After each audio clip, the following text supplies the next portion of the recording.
नमस्कार दोस्तों, आज मैं फिर से लेकर के आया हूँ आपके लिए बृहदारण्यक उपनिषद। और इसका बैकग्राउंड बता देता हूँ कि पहले जिन्होंने वीडियो नहीं देखी होगी उनके लिए बता देता हूँ बैकग्राउंड क्या है इसमें।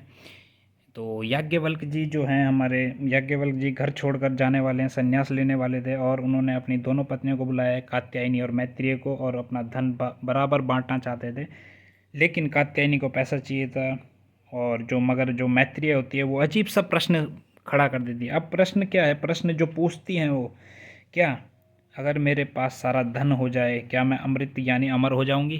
ठीक है, तो यहाँ पर क्या कह रहे हैं, सहोवाच मैत्रेय ये ना हम नामृताश्चाम किम हम तेन कुर्याम यदेव भगवान वेद तदेव मैं ब्रूहिति। अब यहाँ पर क्या कहा मैत्रेय जी ने, जिससे मैं अमर नहीं हो सकती उसे लेकर मैं क्या करूँगी श्रीमान जी? जो जो कुछ अमृतत्व का साधन जानते हो वही मुझे बतलाएं।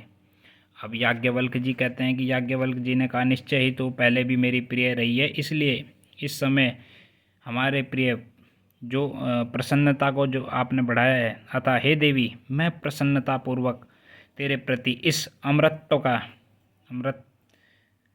अमृतत्व के साधन की व्याख्या करूँगा। अब क्या है, अब इसका जो चिंतन होगा, अब जो इसके बारे में बताएंगे वो, अब यहाँ पर प्रश्न देखो, प्रश्न का जवाब देंगे यहाँ पर याज्ञवल्क्य जी। यहाँ पर क्या है कि प्रियतम, हे प्रियतम, आत्मा के लिए ही सब वस्तुएं प्रिय होती हैं। अब इसके बारे में बता रहे हूँ कि आत्मा के लिए ही क्या प्रिय है। अब जानो, अब आगे की चीज़ जो बताएंगे वो सभी लोग ध्यान से सुनेंगे और ये काम भी आएगा।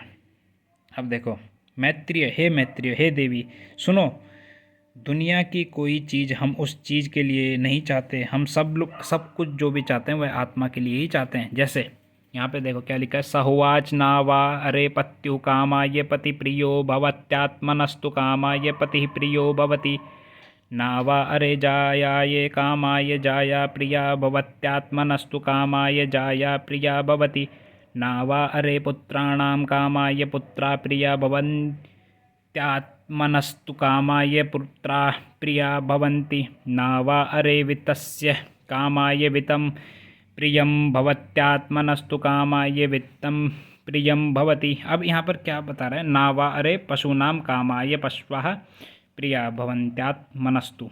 अब देखो यहाँ पर क्या है, साहुवाच ना वर अरे पत्यु, मने कि जो पत्नी प्रिय लगती है हैं, वो इसलिए नहीं लगती प्रिय कि वो पत्नी है, वह प्रिय लगती है क्योंकि वो आत्मा को प्रिय है, आत्मा को सुख मिलता है उसके साथ। वैसे ही पति प्रिय इसलिए नहीं है कि वो पति है, वो आत्मा को सुख मिलता है उसके साथ, तो इसलिए वह आत्मा के लिए है, आत्मा को सुख मिलता है तो इसलिए वो है। अब आगे देखो, वो क्या कह रहा है, पुत्र धन लोग देवता सब कुछ जो है वो आत्मा के लिए ही है। याज्ञवल्क्य जी बार बार रिपीट कर रहे हैं वही बात बार बार, नावा अरे पत्यु कामा ये पति प्रियो भवति। अब आगे इसी तरह क्या है, पुत्र प्रिय आत्मा के लिए, धन प्रिय आत्मा के लिए, लोक प्रिय आत्मा के लिए, देवता प्रिय आत्मा के लिए, विद्या प्रिय आत्मा के लिए। अब आगे क्या है, जितनी भी प्रिय चीज़ें हैं सबका जो मूल है वह है आत्मा। समझ रहे हैं, जितनी भी जो चीज़ें बताई है, देवता, पुत्र, लोक, धन, विद्या, वो सब चीज़ किसको है, प्रिय आत्मा को। ठीक है, तो हमें याज्ञवल्क्य जी क्या कहते हैं कि आत्मा को ही सुनना चाहिए, आत्मा को ही देखना चाहिए, आत्मा को ही ध्यान करना चाहिए, क्योंकि जो आत्मा को जान लेता है वो सब कुछ जान लेता है। सेल्फ नॉलेज है ना, सेल्फ नॉलेज ही हाईएस्ट नॉलेज है, आत्मज्ञान जिसे बोला जाता है। तो वो चीज़ बताई गई है यहाँ पर। अब जैसे, क्योंकि अब सिंपल समझो कि जो हम सोचते हैं, आत्मा क्यों रियल माना गया है, क्योंकि हम जो भी सोचेंगे या सोचते हैं, हम शरीर हैं, पर जो शरीर होता है हमेशा बदल जाता है। हम सोचते हैं कि हम मन हैं, पर मन क्या होता है, मन भी बदल जाता है। जिस चीज़ को हम कभी नहीं छोड़ते, जो हमेशा साथ रहती है, वो क्या है, वह है आत्मा। ठीक है, तो इसीलिए कहते हैं वो हर चीज़ जो भी व्यक्ति कर रहा है वो क्या कर रहा है, आत्म सुख के लिए ही। तो ये चीज़ है, हमें इस पूरे श्लोक में ये बताया गया है। ठीक है, तो ये संवाद बहुत ही अच्छा संवाद है इनका।